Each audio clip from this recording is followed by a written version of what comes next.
Hi, welcome to Leader Feeder. I'm Suzanne Jakes, Marketing Coordinator at Unique Training and Development, and I'm here today with Kirk Langford, General Manager of our company. How are you today, Kirk? I'm good. How are you doing, Suzanne? Not too bad. Good. So I wanted to pick your brain about on-the-job training. Sure. And what is on-the-job training? Yeah, it's usually good to start with the definition, right? So on-the-job training, Suzanne, is essentially training that doesn't happen in a classroom or some sort of setting where the learners are whisked away to a training setting or a training room or some online platform or computer, right? On-the-job training, it literally means it's on the job. So whether it's on the shop floor, on the production floor, whatever it might be, that's where the training is happening. So often it might even happen, on the line while things are still moving.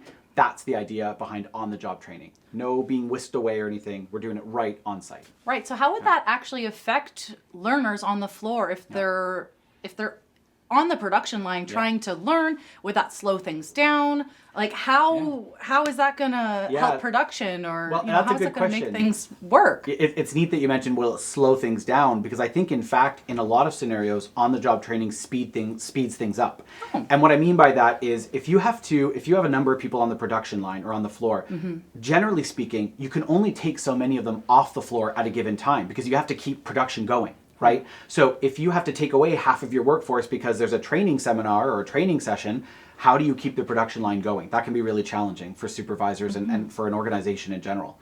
So what on-the-job training allows us to do is to continue production, usually at kind of full speed that we were going before, but also have a training situation or environment. So actually, instead of slowing it down, now, it might slow things down specifically between that one person that's training someone else, because perhaps for them, say they're doing quality checks, they might have to slow down a bit to really show the person what to look for when they're doing a quality check, for example. Right. But generally speaking, it keeps things moving better, because there's less disruption to the line, less disruption to the process. Oh, that's interesting. So you're not pulling people away from the line, so that is one benefit. Are there multiple other benefits to this? Yeah.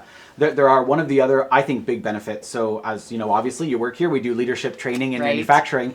And with our training, we generally don't do on-the-job training, right? For us, people are pulled away, they're brought into the classroom. And one of the nice things about that is, of course, we get their attention and we get their sort of time and focus, which is a good thing when it comes to training, obviously. And we're teaching leadership training, and so it's not quite the same as necessarily teaching them how to use a new machine or a new piece of equipment. But the downside is that a lot of these learners that we're working with haven't spent a lot of time sitting in classrooms. They don't have sedentary jobs, which means they don't sit at a desk for 8 hours. And so for them to sit in a classroom, for even sometimes 2 hours or 3 hours or 4 hours, that could be daunting. It's hard because they start getting fidgety because they're like, I'm not used to sitting around all day. And so one of the other benefits of on-the-job training is it's an environment, an atmosphere that they're already more familiar with and more comfortable with, and it allows them to not be kind of stuck in the classroom at the desk, as it were. They get to be kind of moving around and have a bit more mobility, which is a benefit. So what are some methods of on-the-job training? Yeah. Good question. There's a lot. You could do a Google search and find all sorts of different ones. Probably the one that I'll mention and the one that's the most familiar to people is what we call training within industry. And that came about during World War II in the United States. Essentially what was happening is all of these people who had previously worked in factories or kind of facilities and plants, they were shipped off to go to war, right? And so they had to find a way to really quickly train new people on these tasks, whether it was building airplanes or building munitions or machinery or equipment that had to be not only made quickly, but also then people had to be trained quickly in order to get them up to speed. And so they developed this approach, this method that's now again called training within industry, or TWI. And it was a way to make a consistent, standardized method, but also a comprehensive and thorough method. And so it involves several steps. It's called, one of the pieces of it is called job instruction, which is kind of, I think that's the most similar thing we think of when we think of sort of on-the-job training. And it just allows you to, for example, break down and plan. So the first thing is think about, what am I actually training this person on? What do they already know? Right. What will they need to know? So I have to write out instructions for what I'm teaching them. Yep. And then it's an approach that is not just sort of, okay, here's what you do, you're done. It's, I'm going to show you. I'm going to explain it to you. I'm then going to show you again. I'm then going to have you do it. and explain, or rather, you try it and explain it to me, and then we're going to keep checking until you get it right. So, So it's this really this is good, something that you teach the leaders or plant managers, and then you get them to do this breakdown sheet to then do with their team members. Yeah, you can certainly do it that way. So we can teach them, okay, here's the training within industry job instruction method, right, for teaching them a new Right. task on the floor, and then they can use that, to teach their team members, for example. Yeah, Okay, that's interesting. And that all comes from World War One, you said? right. World War II. World Yeah, War II. Yeah, that's right. World War II. Yeah. Interesting. So say we want to be able to measure the return of investment, like ROI. Like, how would you measure something like that? Like, that must be hard to measure training. And right, like Yep. you have leaders who come in, they learn something, they want to make sure that. So is it production? Like, what would you put a number on so that you'd be able to measure that? Yeah. Well, first of all, that's the golden question. There's the golden ticket. So if you know the answer, you let me know, and 'Kay. we'll be very, very rich. We'll Google it together. Yeah, that's right.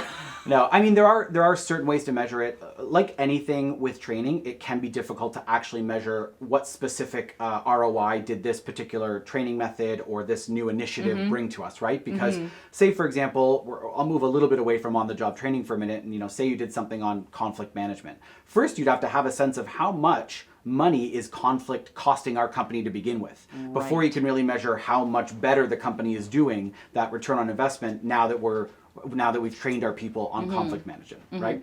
So, but when we think about something like on-the-job training, we are usually talking about more concrete skills, okay, more technical skills. Certainly you could teach something like conflict management or how to give effective feedback or how to communicate more effectively.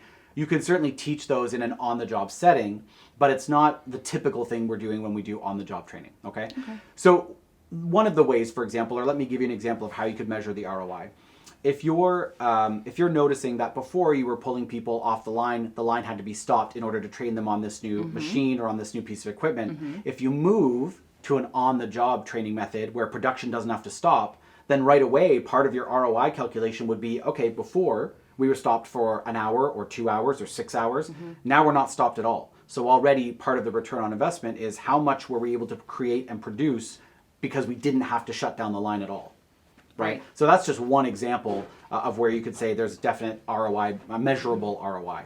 So at the end of the day, there's a number of ways that you could measure ROI with something like on-the-job training. But I think one of the biggest pieces is looking at what was able to continue, or was there production we didn't have to stop because we did it on the job, on the floor, Right. instead of pulling people away, into a classroom or something like that. Yeah. Oh, well, interesting. Good tips, good ideas. Another question that I had, and probably the final one for today, you were talking about earlier the benefits of on-the-job training, and it was mainly focused on company. What are some of the benefits on the employee side that Good question. you can come from on-the-job training? Yeah. So there are a couple of benefits. I mean, one of the things I mentioned was that a lot of employees that might work in a factory or manufacturing setting might not be used to, again, sitting in a classroom for long periods of time. And so having on-the-job training allows them to be in an environment that they might feel more comfortable with. That's not the same as just sitting there trying to take notes on a process. Instead, they're kind of put right into the process, and it's essentially that learn by doing mentality, right? So the first part is that it's something it's a learning setting that they're more familiar with and a little bit more perhaps engaging than sitting in a classroom could Yeah. be. Okay, so that's one. I think the other one I would say is that when we think about how we normally organize training, okay? So you're my new employee and I know I need to train you on a specific task. I might either wait until I have a bunch of people that need training on that task. If I'm going to have to pull you out of a classroom, I'm going to have to bring in a trainer, whether it's an internal trainer in the company or an external trainer. Yeah. I might wait until I have a class to make it worth my while, right? So that can be difficult because maybe you want to get training on something basically right away. It would be right. beneficial for Yeah. you to do that right away. If I do the more traditional method of classroom training, I might say, well, I need to wait until I have a class of people to do it. And so the downside is that you end up waiting Yeah. and not necessarily getting that training as quickly as you would have liked. And then everyone kind of suffers That's a little right. bit more, right? With on-the-job training, it can be, we don't have to wait. right? With on-the-job training, we don't have to say, well, I got to wait for 6 more people that need to learn that equipment. Instead, Right. it's like, hey, tomorrow we're going to take a part of your shift and we're going to move you to that machine and we're going to show you how to operate that machine in real time. So you're going to shadow someone and they're going to show you how to use that piece of equipment.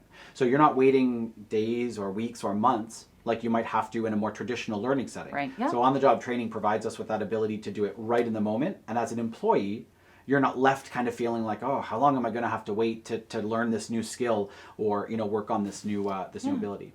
Great. Well, thanks so much, Kirk. I love Yeah. picking your brain about Yeah, different likewise. topics. So yeah, thanks for chatting today about on-the-job training. And My pleasure. till next time. Yeah, take care.